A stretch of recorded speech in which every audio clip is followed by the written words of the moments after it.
que é o principal na nossa vida, principalmente obreiros. Amém, Lucas? Vamos lá então? Diácono. O que é diácono? O que você entende pelo termo diácono? Segundo o dicionário Aurélio, diz respeito ao clérigo, ou seja, aqueles que recebem ordens sacras, cuja função é inferior ao do pastor e do padre. Você sabia que na Igreja Católica também tem diácono? Sabia ou não? Eles são diáconos. Eles são diáconos. E a função é... Agora, o que é o diácono? O diácono é aquele que recebe ordens de Deus para poder servir. O Aurélio, o que fez um dos maiores dicionários da história portuguesa, ele disse que a palavra diácono significa quem recebe ordens sacras ou ordens santas para servir, e a sua função é menor do que o pastor, que o padre. Agora, o diaconato significa dignidade, função do diácono. Se alguém perguntar, você exerce diaconato? O que você responde, Lucimar? Não exerce diaconato? Você exerce o diaconato, Diácono José? Você exerce o diaconato, Lucas? Você exerce o diaconato, pastor Wender? Sim. O Lucas é bom que ele não deixa a gente caminhar no estudo, ele já corta logo a gente, ele já ensina logo o que vai ser ensinado no final. Meus irmãos, todo obreiro, ele é um diácono. O único ministério que não vai te deixar é o ministério de diácono. Todo pastor é diácono, mas não é todo diácono que é pastor, que será pastor. Por quê? Porque o diaconato é servir. O diácono ele é responsável por todo o trabalho material da igreja, todo o trabalho físico, toda a organização. Servir é trabalho do diácono. E o pastor serve ou não serve? Porque se ele não serve, está na hora de pedir a Deus, Deus, manda um que serve para nós aí. Pastor tem que servir, presbítero tem que servir, crente tem que servir para alguma coisa, porque esse ministério, quando foi que foi instituído os diáconos? Quem é diácono? Quando foi que começou esse negócio de diácono na igreja? Quem sabe pode dar para mim? Por que chamaram, que consagraram os diáconos?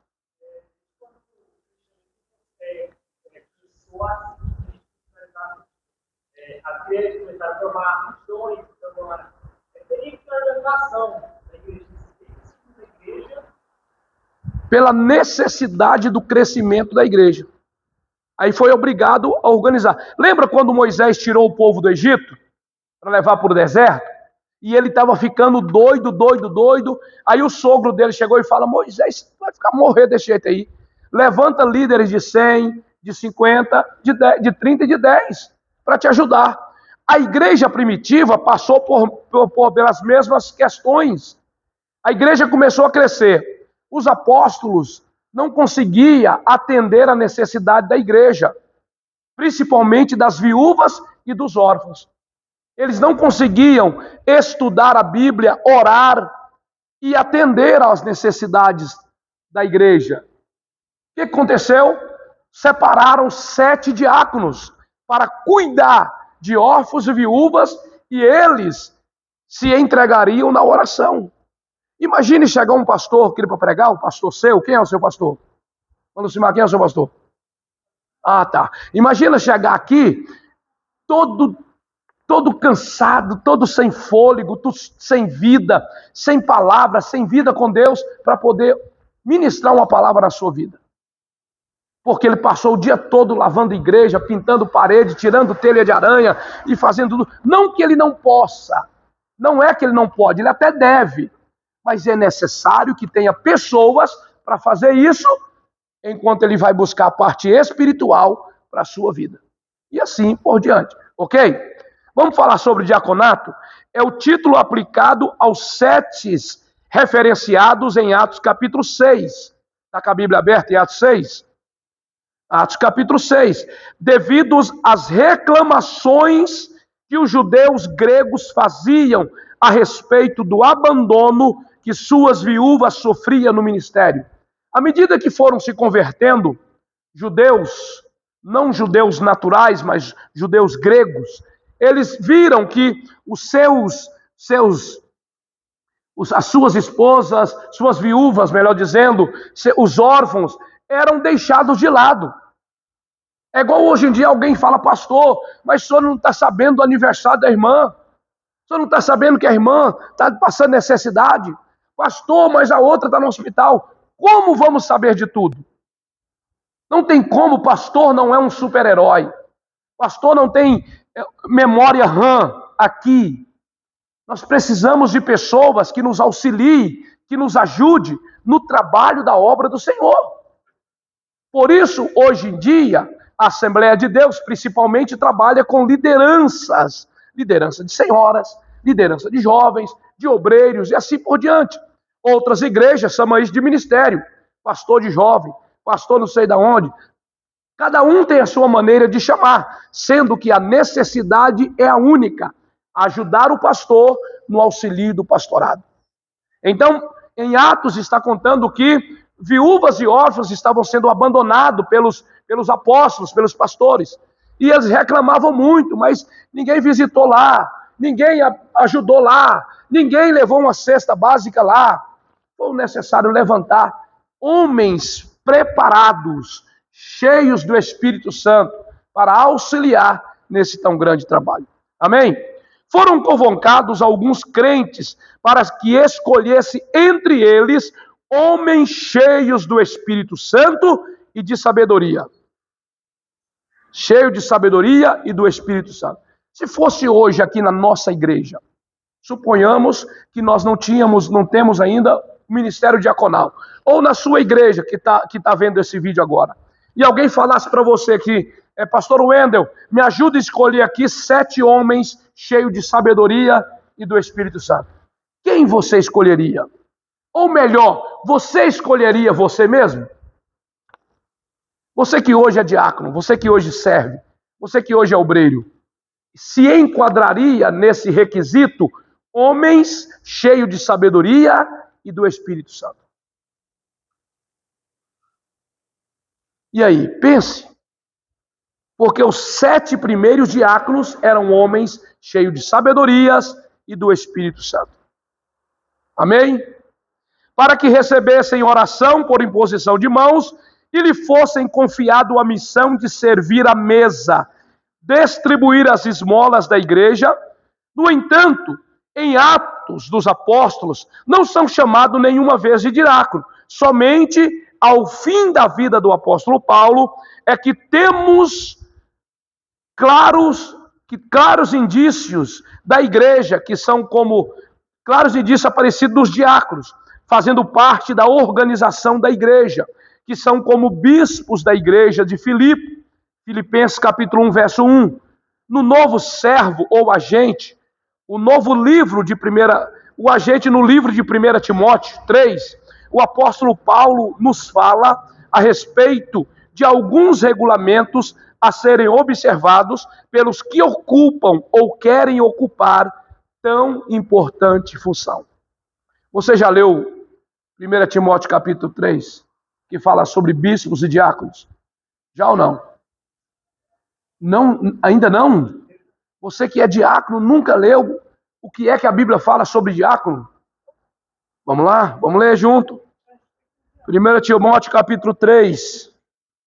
Vamos ler junto. Esta afirmação é digna de confiança. Se alguém deseja ser bispo, em outra tradução diz, se alguém deseja o episcopato, Paulo está dizendo para Timóteo, se alguém deseja ser bispo, deseja uma nobre função. É necessário, pois, que o bispo seja irrepreensível, marido de uma só mulher, moderado, sensato, respeitável, hospitaleiro e apto para ensinar. Não deve ser apegado ao vinho nem violento, mas sim amável, pacífico e não apegado ao dinheiro. Ele deve governar bem a sua casa, sua própria família, tendo os filhos sujeitos a ele, com toda a dignidade, pois se alguém não sabe governar sua própria família, como poderá cuidar da igreja de Deus? Não pode ser recém-convertido. A Bíblia está dizendo. Não pode ser recém-convertido. Para que não se ensoberbeça e caia na mesma condenação, cujo caiu o diabo. Também deve ser de boa reputação perante os de fora, para que não caia no descrédito nem na cilada do diabo. Quem são esses até aqui? Nós estamos lendo sobre o quê? Sobre quem? Sobre bispos. Bispos. Bispos é um nome atribuído aos presbíteros da igreja, aqueles que servem, mas que têm funções um tanto elevadas. Tá? Aí agora no versículo 8 vai começar. Os diáconos igualmente devem ser dignos. Vocês estão acompanhando aí? 1 Timóteo capítulo 3, verso 8. Os diáconos igualmente devem ser dignos homens de palavra, não amigos de muito vinho, nem de lucros desonestos.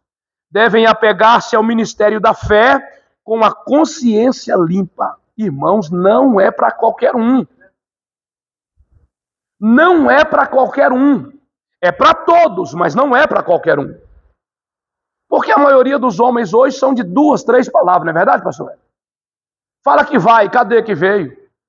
Fala que vai fazer, cadê que fez? Todos os negócios são desonestos. Não tem fé. Vamos lá, vamos desenrolar o tema um pouco, senão você vai embora antes de acabar o culto. Olha só.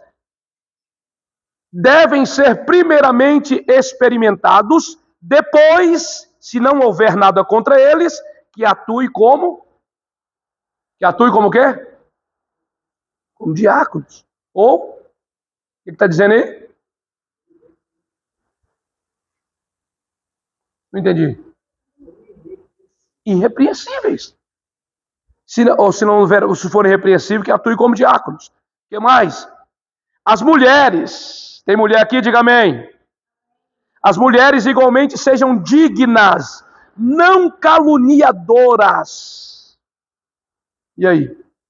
Apertou, Lucas? Porque hoje em dia eu vou falar um negócio para você, irmão.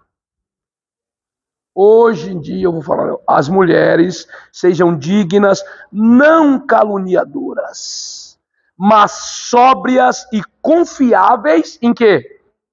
Em tudo. Imagina uma irmã que é confiável em uma coisa, mas não é na outra. Você pode confiar para ela limpar o chão, mas não pode confiar para ela começar um culto.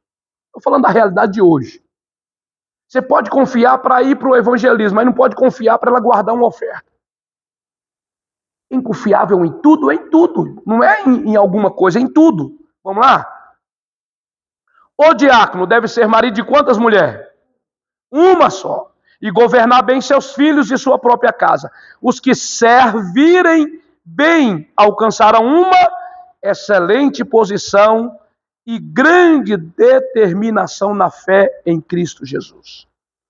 Escrevo essas coisas, embora espero ir-los vê-los, mas se eu demorar, saiba como as pessoas devem se comportar na casa de Deus, que é a igreja de Deus, do Deus vivo, coluna e fundamento da verdade.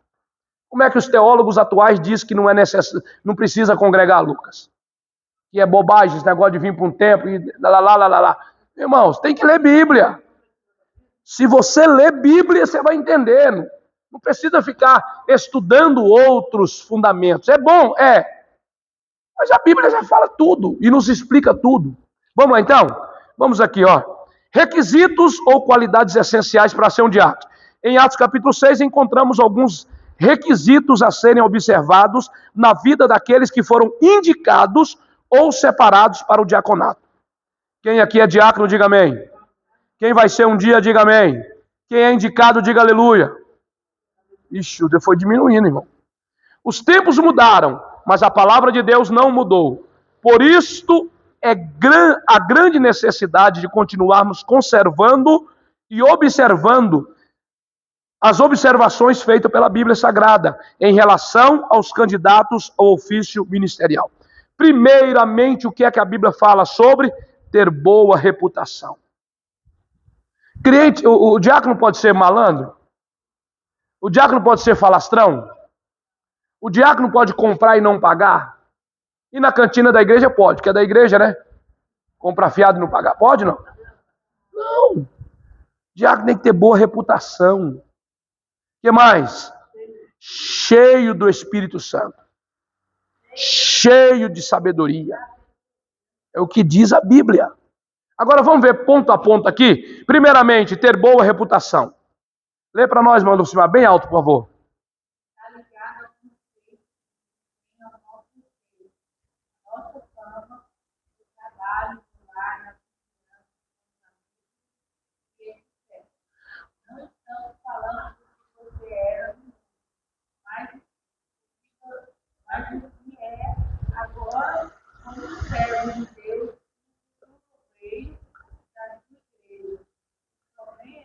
Amém, amém. O que é reputação? O que você entende pela reputação? Reputação é o seu caráter? Ou reputação é o que o que estão sabendo de você na rua? Também não, é. Reputação é o que estão sabendo a seu respeito lá fora.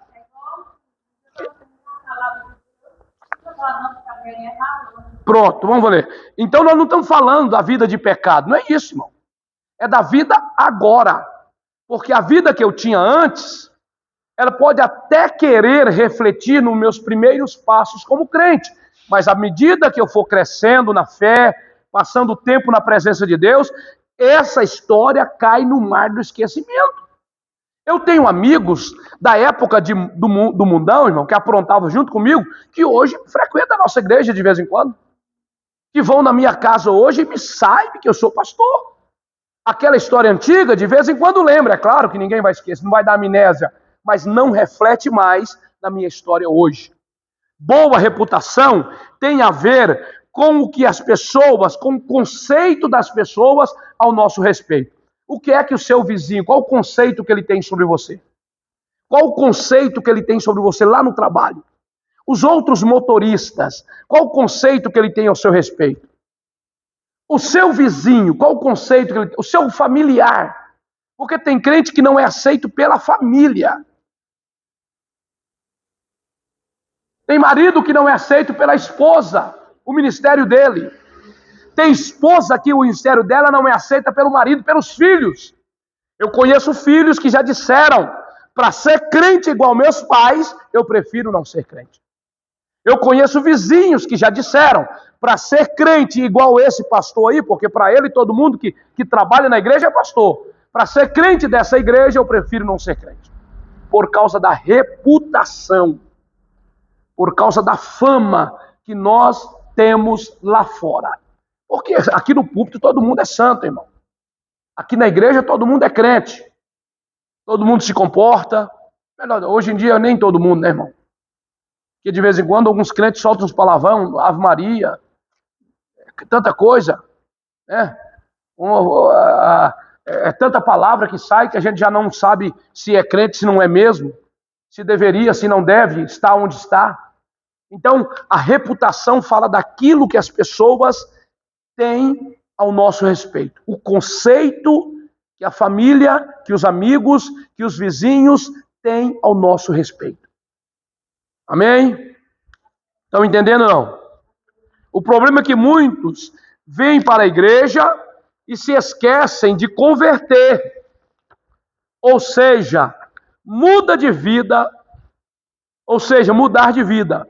O obreiro do Senhor precisa estar acima de qualquer suspeita. Seu caráter, seu moral, sua responsabilidade. Eles vão ter conceito nosso dentro daquilo que eu me apresento ser. Se eu me apresento ser um cara cheio de piadas pornográficas, eu vou ser conhecido como obreiro mundano. Se eu me apresento como vizinho falastrão, eles vão ter o conceito que eu sou um camarada daquele jeito, a vida inteira. Então nós temos que cuidar da nossa reputação. Segundo ponto que Atos dos Apóstolos fala sobre pontos essenciais na vida do obreiro. Qual é o segundo aí? Ser cheio. Ser cheio. Não é cheio de razão, não. Porque hoje em dia os obreiros andam cheios de razão. Você não pode falar nada, irmão. Você não pode ensinar nada. Você não pode corrigir, porque ele está com a razão. A Bíblia não fala hora nenhuma que crente precisa ter razão. Fala que nós precisamos ter testemunhos e ser cheios do Espírito Santo. Já dizia o homem mais sábio de toda a história, o temor do Senhor, ou melhor, muitos ainda estão pensando que para servir não precisa ter experiência.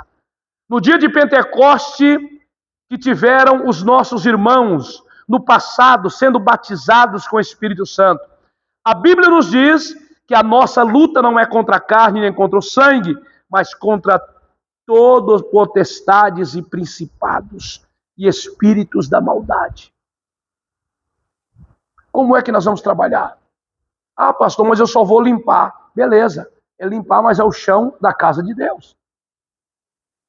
O Espírito Santo precisa estar em nós para nós podermos organizar o nosso trabalho, para nós termos ânimo para poder trabalhar para Deus, para nós podermos abordar uma pessoa com inteligência. Imagine você abordando uma pessoa na rua ou na igreja e ele te maltratando.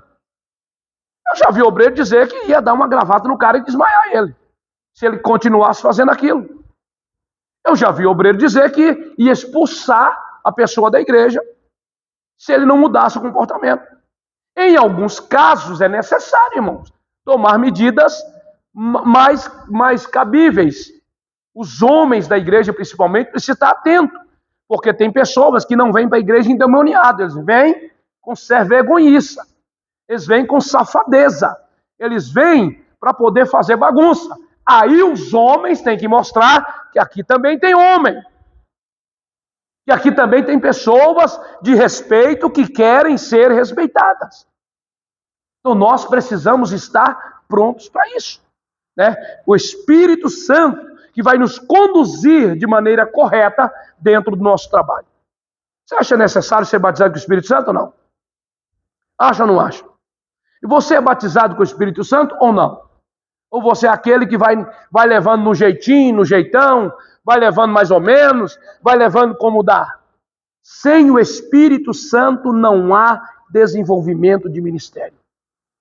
Sem o Espírito Santo nós vamos ser apadrinhados somente por alguém que vai nos consagrar aqui, consagrar lá e levando para frente. Então nós precisamos do Espírito Santo, ser cheio do Espírito Santo. Por esta razão, devemos estar revestidos do poder do Espírito Santo. Qualquer trabalho na igreja ou para a igreja envolve a unção do Espírito Santo. Por isso, diáconos do Senhor, sejam cheios em nome do Senhor Jesus. Todo o trabalho para a igreja ou da igreja tem que ter o Espírito Santo à frente. Vai pregar, tem que ter o Espírito Santo. Vai cozinhar, tem que ter o Espírito Santo. Vai servir a comida, tem que ter o Espírito Santo. Vai limpar o chão, tem que ter o Espírito Santo. Vai manobrar o som, tem que ter o Espírito Santo. Vai tirar foto, filmar, tem que ter o Espírito Santo. Porque senão tira foto que não deve tirar. Porque senão maltrata os irmãos. Porque senão faz bobagem. Então nós precisamos ter o Espírito Santo. Se alguém ainda não tem, não é revestido, busque o revestimento em nome de Jesus. Terceiro item, ser cheio de sabedoria. O que é a sabedoria? O que você entende por sabedoria?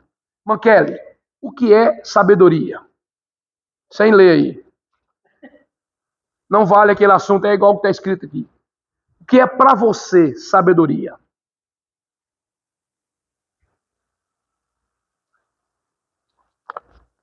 Enquanto ela pensa, o que é para você de sabedoria?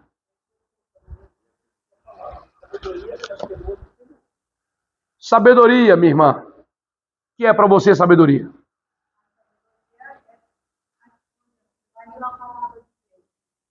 Aí Deus vai te dar um entendimento Não, aí é outra coisa. Sabedoria, vamos lá. Dizia o homem mais sábio de toda a terra: o temor do Senhor é o princípio de toda a sabedoria. Então toda a sabedoria começa, inicia temendo ao Senhor. Toda sabedoria inicia temendo ao Senhor. Caso não seja assim, nós nunca podemos dizer ou confiar que somos pessoas sábias ou entendidas para poder trabalhar para o Senhor. Amém? Está gravando ali. Então vamos lá, irmãos. Vamos lá. Hoje muitos estão dizendo-se ser sábios, mas estão levando uma vida de murmuração, de traição, de fraudes, negligências, calúnias e outros pecados que deixam longe de Deus. Tem como uma pessoa ser sábia e viver reclamando, pastor Hélio? Tem? Um sábio reclamando? Não tem como, não tem. O sábio não reclama porque ele confia que Deus vai agir. O que reclama é o ignorante. Não tem como o sábio viver traindo. Não tem como o sábio aplicar fraude, porque ele é sábio, entendido, ele conhece. E ele aplica aquilo que ele conhece. Não tem como o sábio viver uma vida de qualquer modo. Caso contrário, ele está sendo levado para longe da presença de Deus. Algumas situações que não precisamos entender, mas aceitar. E é isso que Deus quer. Precisa de homens sábios o bastante para aceitar e se submeter à sua vontade, sem reclamar ou perguntar por quê. Hoje em dia, o que é que o obreiro sempre faz? Ah, mas de novo. Ah, mas por quê? Por quê, pastor? Ah, mas eu de novo, não pode ser agora o José? Tem obreiro que a vida dele é esse. Ah, mas por que tem que ser? Por que não pode ser o pastor Wendel? Mas de novo eu? Ou então, por que nós vamos fazer isso de novo? A sabedoria nos leva a nos submetermos, a nos obedecer e ser levado ao próximo passo que Deus tem para nós. O sábio, ele vai lá e faz.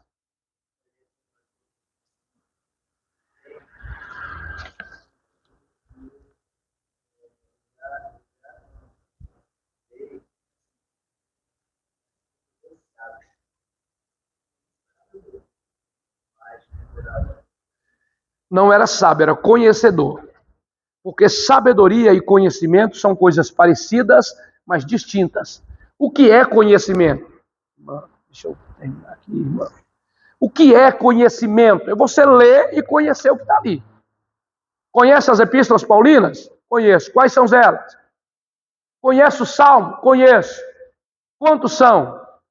Ah, você conhece a Bíblia? Conheço. Agora você sabe aplicar? Tem sabedoria para aplicar? Tem pessoas que vêm pregar, só sabe aquilo que ele está falando ali. Se você perguntar alguma coisa sobre o assunto, ele já não sabe nada. Então ele tem conhecimento, ele não tem sabedoria. Oi? Só para pregar aquele negócio. A mensagem dele é um caminho que começa aqui e termina ali. Mas se você perguntar alguma coisa no meio do caminho, ele já não sabe mais o que é que está fazendo. Então, a sabedoria é a arte de aplicar o que você conhece. O conhecimento é a arte de saber o que você estudou ou que te ensinaram. Então, são coisas parecidas, porém distintas. Agora, vamos só mais um passo aqui, porque está na hora já. Está quase na hora, né? O que diz o apóstolo Paulo sobre o obreiro do Senhor? 1 Coríntios capítulo 1, verso 19. Destruirei a sabedoria dos sábios e aniquilarei a inteligência dos inteligentes. Glória a Deus, estão comigo ou não?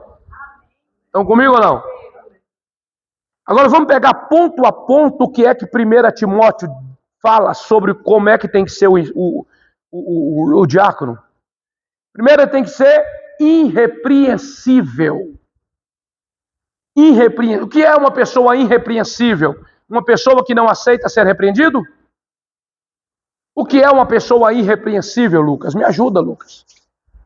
Vou falar altão para poder gravar bem aí, ó, sua voz.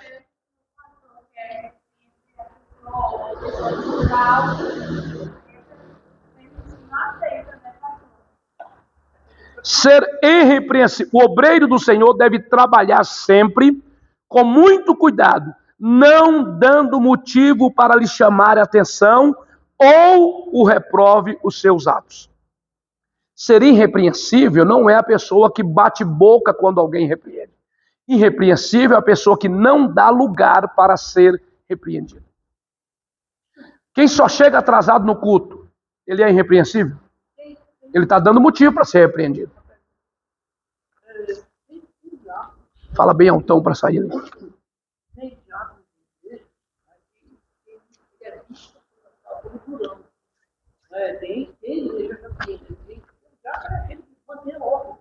Sim.